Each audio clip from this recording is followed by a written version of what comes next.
Question number 10 की तरफ पढ़ रहे हैं क्लास 12 के फिजिक्स का, ठीक है, एनसीईआरटी में। तो अब क्वेश्चन नंबर 10 क्या कहना चाह रहा है, चैप्टर फर्स्ट, ठीक है ना। क्वेश्चन नंबर 10 कहना चाह रहा है सर, आपके सामने समझने की कोशिश कीजिएगा। बोले an electric dipole with dipole movement 4 × 10⁻⁹ coulomb metre is aligned at 30 angle बना के रखा है 30 with the direction of uniform electric field of magnitude 5 × 10⁻⁴ newton पर कूलाम। यानी सर इंग्लिश तो हमको ही आता पढ़ना है, अब आप हिंदी समझा दीजिए इसका कैसे कहना चाहता है। ठीक है, मैं समझा रहा हूँ, कोशिश कर रहा हूँ, ठीक है, कोशिश क्या कर रहा हूँ, समझा ही रहा हूँ, ठीक है। अरे तुम मत पीछे हटो चाचा। अब मैंने बोला कि 1.10 जो है वो सवाल कह रहा है electric dipole with dipole movement दे रखा है, यानी कि पी की वैल्यू दे रखी है आपको कितनी 4 × 10⁻⁻⁹ कूलाम मीटर, सेंटीमीटर होता है हमारा स्मॉल में, ठीक है। Is align at 30 degree, theta कितना दे रखा है हमको 30 डिग्री, ठीक है। फिर दे रखा है भैया direction of electric uniform of the magnitude, electric field भी दे रखी है आपको, ठीक है। यूनिफॉर्म इलेक्ट्रिक फील्ड यानी लगातार, जैसे यूनिफॉर्म ये होता है ना, यूनिफॉर्म लगातार कोई वो नहीं हो।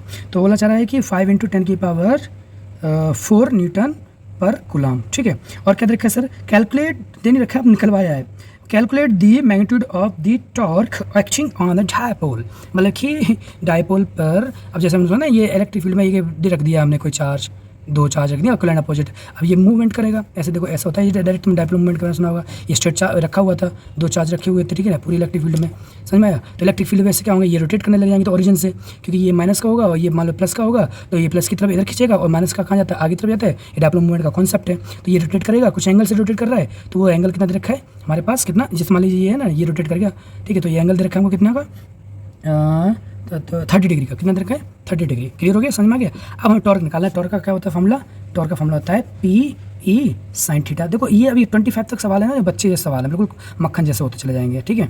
और 25 के बाद थोड़ी सी 26.7 के बाद थोड़ी सी दिक्कत आती है, स्टार्टिंग हल्का सा, वो भी ज़्यादा खास नहीं, ठीक है।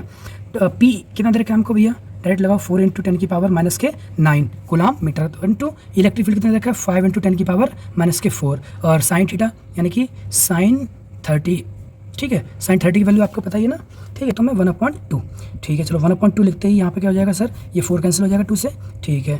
तो मैं शॉर्टकट नहीं अपना रहा, चलो ठीक है, एक स्टेप में 10 की पावर तो जोड़ सकता हूँ ना मैं, 9 की -4 और -9 जोड़ कितना हो गया -30, 10 की पावर, ठीक है, भूल गए, 10 की पावर -30, ठीक है। अब ये 5 और यहाँ पे 2 लिखने जा रहा हूँ, क्लियर हो गया, इसे कैंसिल 2 टाइम्स से कितना हो गया 5 × 10 की पावर कितना -13, ठीक है, कोई दिक्कत यहाँ तक, ठीक है, समझ में आ गया होगा।